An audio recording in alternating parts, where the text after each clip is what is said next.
discover 20 powerful garden features that have been forgotten. Companion planting, the nature's secret alliance. Long before the rise of global chemical conglomerates and the introduction of toxic pesticides as a standard gardening practice, the American gardeners relied on a profound biological understanding known as companion planting. The most legendary expression of this art is the Three Sisters method, a spiritual and agricultural legacy gifted by Native American peoples, particularly the Haudenosaunee, Iroquois, and the Cherokee. This technique is a masterpiece of symbiosis that modern science now categorizes under the banner of sustainable polyculture. In this ingenious system, corn, beans, and squash are planted together in a single mound. The corn grows tall and straight, providing a living, sturdy trellis for the beans to climb toward the sun. The beans, in turn, act as a natural nitrogen factory, pulling nutrients from the air and depositing them into the soil to feed the heavy-feeding corn. Meanwhile, the massive, prickly leaves of the squash sprawl across the ground, acting as a living mulch or biological film that suppresses weeds and keeps the soil moist by preventing evaporation. The brilliance of the Three Sisters extends to human nutrition as well. Together, they provide a complete dietary profile. Corn offers essential carbohydrates, beans provide protein rich in the amino acids lysine and tryptophan, which corn lacks, and squash contributes vital vitamins and healthy fats from its seeds. Our grandparents' generation also utilized smaller-scale, secret alliances throughout the garden. They understood that planting marigolds alongside potatoes created a potent scent barrier that deterred pests, and that tucking basil next to tomato plants not only improved the flavor of the fruit, but also acted as a miraculous repellent for whiteflies. In these gardens, every plant served as either a guardian or a nourisher for its neighbor, creating a resilient web where species diversity was the ultimate key to systemic health. Bean teepees. Living grape arbors, the natural outdoor living room. In the early decades of the 20th century, long before the humming of air conditioning units became a ubiquitous background noise of summer, earlier generations possessed the ingenious skill of utilizing nature to craft their own cool sanctuaries. Classical grape arbor structures were typically constructed from resilient woods like cedar or oak, which were painstakingly woven into intricate lattices or heavy-beamed frames to support the vigorous climbing vines of Concord or muscadine grapes. The large, broad leaves of the grapevines overlap with such density that they create a near-impenetrable shield against the scorching summer sun, effectively lowering the temperature beneath the arbor by as much as 5 to 10 degrees Celsius compared to the open air. This was the hallowed space where housewives would gather to shell peas and prepare the evening meal, where grandfathers would sit in the quiet of the morning to digest the daily news, and where the family would host neighbors for long, leisurely conversations in the shade. The sweet, intoxicating aroma of ripening grape clusters hanging directly overhead provided a sensory experience, a blend of olfactory delight and mental tranquility that no modern cooling technology could ever hope to replicate. Beyond its aesthetic charm and cooling properties, the grape arbor functioned as a sustainable and diverse pantry for the household. The bounty harvested from these vines was transformed through tradition into jars of shimmering purple jelly, bottles of pure preservative-free juice for the children, or potent batches of homemade wine reserved for the most significant holidays and celebrations. Even as the autumn chill set in, the remaining clusters were often dried into nutrient-dense raisins, providing a vital source of energy throughout the long, harsh winter months. While it may require 3 to 5 years of patient care for the roots to establish and the wooden framework to be fully conquered by the vines, a mature arbor can continue to bear fruit and provide shade for over a century. This longevity transforms the arbor into a living heirloom, a sacred space where the great-great-grandchildren of today can still pluck fruit from the very vines that their ancestors planted with their own hands. Bean teepees. Living architecture for the next generation. During the suburban boom of the 1950s, the bean teepee emerged as a perfect intersection between practical agriculture and visual education for children. The construction of these structures was elegantly simple. 5 to 7 long poles of bamboo or salvaged wood were lashed together at the apex, creating a conical pyramid frame. When pole beans were sown at the base of each pole, they would rapidly climb and entwine, eventually draping the entire frame in a thick curtain of verdant leaves and delicate blossoms. For a child of that era, this was not merely a vegetable patch. It was an enchanted green fortress or a secret world tucked away from the eyes of adults. It provided a cool, shaded sanctuary where they could crawl inside to read, play, or simply pluck crisp, sweet beans to eat right off the vine. This was the traditional way of teaching children the origins of their food, not through a textbook, but through an intimate, joyful connection with the earth. From a technical perspective, the bean teepee is a brilliant solution for maximizing vertical space in a small garden. It makes harvesting a breeze as the beans hang at eye level, eliminating the need to stoop or kneel on damp ground.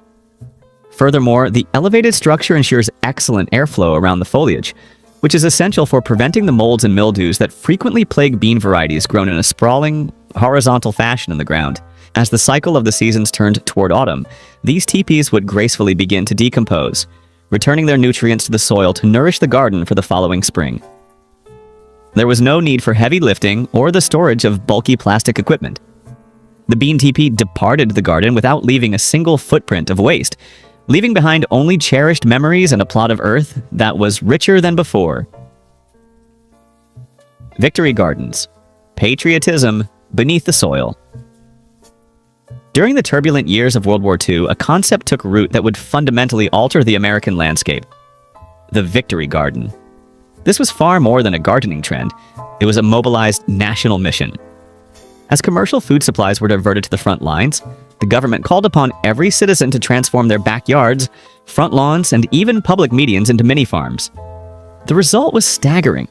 Over 20 million gardens were established, producing an incredible 40% of the nation's fresh vegetables, a testament to the power of communal self-reliance. In cities like New York and Chicago, citizens utilized every available inch, from the harsh environments of apartment rooftops to abandoned community lots. No patch of soil was considered too small or too insignificant. Public playgrounds and central parks were dug up to make room for rows of carrots and trenches for potatoes. The selection of crops was strategic. Tomatoes for their high vitamin content, carrots for their ease of cultivation, lettuce for rapid harvests, and potatoes, the resilient source of starch, became the food bullets that ensured national food security. However, the post-war rise of convenient supermarket chains and a shifting consumer culture eventually pushed the Victory Garden into the shadows of history. The useless lawn returned, consuming billions of gallons of water and chemical treatments every year solely for the sake of a specific aesthetic. In the process, we have largely forgotten the profound sense of pride that comes from holding a basket of vegetables grown by our own hands, as well as the survival skills and spirit of autonomy that once saved a nation. Wattle fencing. Beauty from salvaged branches. Before the era of white vinyl and rusted chain-link fences, gardeners utilized an ancient weaving technique that possessed a rustic, understated elegance: wattle fencing. This type of fencing is created by weaving flexible branches, typically willow, hazel, or chestnut, around sturdy wooden stakes driven deep into the ground.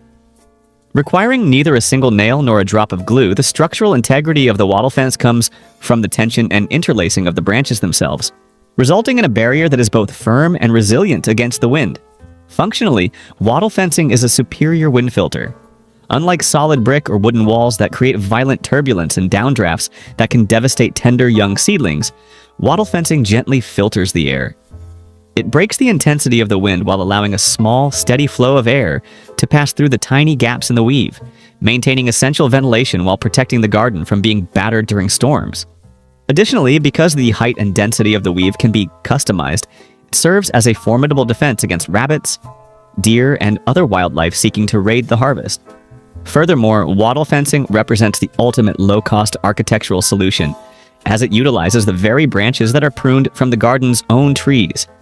When the fence eventually begins to decay after decades of service, it does so according to the laws of nature, slowly decomposing into a rich organic mulch that nourishes the very soil it once protected. It completes a perfect, closed-loop life cycle, leaving behind no plastic or metal waste for future generations to clean up. Turf seats, the living luxury of the earth. In the medieval and Tudor-inspired gardens of early America, there existed a concept of garden furniture that is almost unimaginable to the modern homeowner. Furniture that grew directly from the earth. Turf seats were not wooden benches or plastic chairs purchased from a store. They were living entities. These structures were typically built as long, low benches of brick or stone, filled with soil, with the seating surface itself covered in a plush carpet of fine grass, or more exquisitely, aromatic herbs like thyme or chamomile. Every time someone sat upon these benches, the plants would release a burst of pure, cleansing fragrance, providing a cool and soothing sensation even in the sweltering heat of July. Historically, these were symbols of high refinement and nobility, places where one could literally merge with the natural world. Constructing a turf seat required immense patience and meticulous care, from tamping the soil to ensure stability to selecting plants that could withstand the weight of a person while remaining soft and inviting. The true value of a turf seat, however, was spiritual, and it provided an absolute sanctuary for reflection and reconnection with the self, a form of mental health support that modern people often pay high fees for in therapy or meditation retreats. When you sit upon a living seat, you are not merely sitting on an object. You are sitting on the pulse of the earth. This direct contact between the human body and living plants helps release stress and returns the mind to a state of profound stillness. Herb drying, packaging the golden sunlight. Before the arrival of industrialized, mass-produced spice jars, the kitchen of every American home was a space filled with the evocative scents and colors of drying herbs. As the golden light of late summer began to fade, gardeners would harvest bunches of sage, rosemary, mint, and oregano at the very peak of their medicinal and aromatic potency. These herbs were bundled with simple twine and hung upside down from the wooden rafters of a cool, well-ventilated space. The sight of these silver-green bundles swaying from the ceiling was more than just a rustic decoration. It was the family's pharmacy and flavor vault. Drying herbs correctly is an art that requires a deep understanding of humidity and airflow. By drying them naturally in the dark, the essential oils and chemical bonds within the plant are preserved, ensuring that a soup or a cup of tea in the depths of winter still carries the concentrated warmth of the August sun. The loss of this tradition reflects a significant gap in modern culinary culture. We have grown accustomed to pre-ground spices that have long since lost their essence, or worse, artificial flavorings. Today, the image of herbs hanging from rafters is often relegated to vintage-themed cafes, rather than being treated as the essential survival skill it once was. Cold frames. The mini greenhouse battle against frost. In regions with harsh, unforgiving climates like New England or the Midwest, where winter lingers and frost can strike without warning, cold frames were the lifesavers of the garden. At its core, a cold frame is a simple bottomless wooden box topped with a sheet of glass or an old window frame slanted toward the southern sun. It requires no electricity or complex heating systems. It operates on the most basic principle of the greenhouse effect, trapping solar heat during the day to create a warm microclimate that protects vulnerable seedlings. The beauty of the cold frame lies in its spirit of upcycling. People frequently used old window sashes salvaged from home renovations to create the lids. With this structure, gardeners could jumpstart the growing season by several weeks in the spring and extend their harvest of greens until the first heavy snows fell. It was a testament to the wisdom of the era, using observation and intellect to challenge the severity of nature. A correctly positioned cold frame can keep lettuce, spinach, and radishes thriving even when the world outside is frozen. Today, we spend thousands on automated greenhouses with LED lighting, yet we have forgotten the cost-free and remarkably sustainable solution of the cold frame. Ola irrigation, the silent art of clay-hearted watering. In the arid stretches of the American Southwest, where water has always been more precious than gold, gardeners employed a miraculous irrigation technique dating back thousands of years. Ola irrigation. An ola is a porous, unglazed clay pot with a narrow neck and a rounded body. Rather than pouring water onto the soil surface, where much of it would evaporate instantly in the desert heat, gardeners would bury these pots so that only the neck was visible, then fill them with water. The magic occurs through the principle of osmosis. Water seeps through the porous clay walls at an incredibly slow rate, and only when the surrounding soil becomes dry enough to create a natural suction. It is an intelligent irrigation system that requires no sensors or pumps. Plant roots will instinctively grow toward and encase the pot, drawing exactly the amount of moisture they need in the most efficient way possible. This method can save up to 90% of the water used in traditional surface watering, because the water never touches the air to evaporate and never sinks too deep into the earth, where roots cannot reach it. While modern sprinklers waste water and create damp foliage that invites fungal disease, the Ola keeps the soil surface dry, preventing weeds from germinating, while nurturing a deep, resilient root system. The Ola was truly the quiet, pulsing heart of the classic American garden. Root cellars, the Earth's eternal refrigerator. Before the electric grid blanketed the United States, root cellars were the secret supermarkets and survival insurance for every family during the long, dormant months of winter. These were chambers dug deep into the earth, where the temperature and humidity were maintained at a stable level by the sheer thermal mass of the planet, requiring zero electricity. A standard cellar was a feat of folk engineering. It needed enough ventilation to prevent rot, but enough moisture to keep fruits and vegetables from shriveling. Earlier generations possessed a scientific understanding of food storage. They knew to keep apples separate because they release ethylene gas, which causes other vegetables to ripen too quickly. And they knew to place potatoes and onions in the darkest, coolest corners.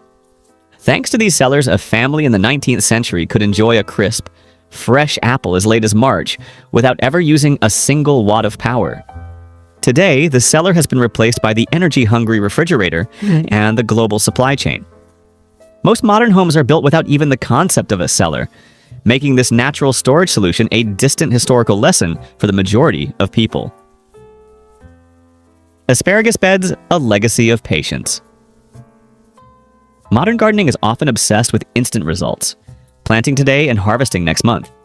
But for previous generations, the garden was a long-term commitment, and nothing exemplified this better than the asparagus bed. Creating one required weeks of labor, digging deep trenches, layering them with well-rotted manure, and ensuring perfect drainage. Most importantly, after planting, the gardener was forbidden from harvesting anything for at least the first 2 to 3 years, so the plant could focus its energy on building a massive subterranean root system. Why were they willing to invest such immense effort? The reward was a lifelong harvest. A well-maintained asparagus bed can remain productive for 20 to 30 years or even half a century. It is the ultimate plant once, eat forever crop. In old American culture, a thriving asparagus bed was a symbol of a settled, far-sighted family. It was a legacy passed from parents to children. Every spring, when the first spears poked through the cold ground, it was a sign of the earth's rebirth and the fruit of patience sown years prior. In our modern push-button culture, many have lost the patience for such a crop, viewing 3 years of root rearing as a waste of time. Cloches, the crowns of living protection. Entering a 19th century American garden influenced by French or English styles, you would have seen glittering, crystal-like objects scattered across the soil. These were cloches, hand-blown glass bells of exquisite beauty. Before the era of cheap, ugly plastic films, cloches were the high-end solution for protecting tender seedlings. Derived from the French word for belle, these glass domes acted as individual mini greenhouses, keeping the air inside several degrees warmer than the outside environment. The sun's rays would pass through the thick glass and be diffused evenly, warming the soil and promoting photosynthesis even on chilly spring days. Gardeners used them to trick the weather, allowing sensitive herbs or luxury lettuces to sprout far ahead of the natural season. During the day, they would prop the bell up with a small stick for ventilation and seal it tight at night against the frost. These crowns did not just protect against the weather, they were also a physical shield against pests and birds. This sustainable, aristocratic beauty has been replaced by single-use plastics that tear easily and pollute the earth. Returning to the glass cloche is a step back toward a more dignified form of gardening. Visit gardens, the green pharmacy under the eaves. In an era when hospitals and Western pharmacies were far out of reach for most, the garden was the family's most trusted physician. Physicky gardens, medical gardens, were once the heart of the American home, filled with plants grown not for the plate, but for the medicine chest. Earlier generations understood the healing power of plants. They used marigolds for skin wounds, lemon balm for anxiety, and catnip for fevers. A physic garden was a scientifically designed space with specialized zones, one for pain relief, one for digestion, and another for sedation. This compartmentalization was vital. It prevented cross-pollination and ensured that the medicinal properties of each herb remained pure. Many medicinal plants are invasive or prone to hybridizing, which can alter the concentration of their essential oils. Separation ensured that a healing herb didn't accidentally become a harmful compound. Owning a physic garden meant holding the keys to your own health autonomy. It was a constant process of learning about the connection between the human body and the natural world. Dovecotes, the white gold, production machine, onion braiding when food becomes wall art. In 19th century American farmhouse kitchens, there was a very distinctive image associated with abundance and skill. Long braids of onions and garlic hanging from the rafters. Previous generations realized that after harvest, onions and garlic required absolute ventilation to prevent root rot or premature sprouting due to humidity. By using the withered dry leaves of the plants themselves to braid them together, they created a perfect wall-mounted storage system where airflow could reach every surface of every bulb. Braiding onions and garlic required patient and meticulous hands. The braider had to choose bulbs of uniform size and weave them tightly without breaking the outer protective skin. This was a task often performed by the entire family after the harvest, becoming a ritual that connected generations around the dining table. When cooking was needed, a woman would simply use scissors to snip a bulb from the bottom of the braid while the rest continued to stay fresh high above, far from the reach of rodents and the dampness of the ground. Heritage strawberries. The forgotten flavor? For American families of the last century, homegrown strawberries were not just a fruit tree, but a wild dream of flavor. Something that no modern supermarket today can replicate. The greatest difference lay in the sensory experience. Heritage varieties were often much smaller, sometimes asymmetrical in shape, and particularly soft. This softness was a sign of a succulent cellular structure, containing natural sugar and aromatic essential oil levels many times higher than industrial strawberries. Biting into a homegrown strawberry would trigger an explosion of sweetness and a fragrance so intense it could fill an entire room. Beyond the flavor, heritage strawberries possessed a miraculous ability to self-propagate through runners. This is an intelligent survival mechanism. Instead of staying in one place, the mother plant sends out long vines crawling across the ground to find new territory. At every point of contact, a daughter plant sprouts, takes root, and begins an independent life while remaining connected to the mother plant. This self-expanding capability ensured ancient families always had a bountiful food source to feed the whole house without the cost of buying new seeds, while creating a sustainable green carpet that protected the soil from weeds. Leaf mold, the discarded treasure of every autumn. To modern people, fallen leaves are trash to be cleaned up, but to the American gardener of the previous century, they were precious raw materials to create leaf mold. Unlike regular compost, which requires complex mixing and high temperatures, leaf mold is created through a slow decomposition process by fungi in cool conditions. People simply gathered leaves into wooden cribs in a corner of the garden, added a bit of water, and let time do its work. After 1 to 2 years, the pile of dry leaves would transform into a dark, crumbly growing medium with the rich scent of forest soil. Leaf mold is the ultimate skincare cream for the soil. It has the ability to hold water many times its own weight, while still ensuring excellent aeration for plant roots.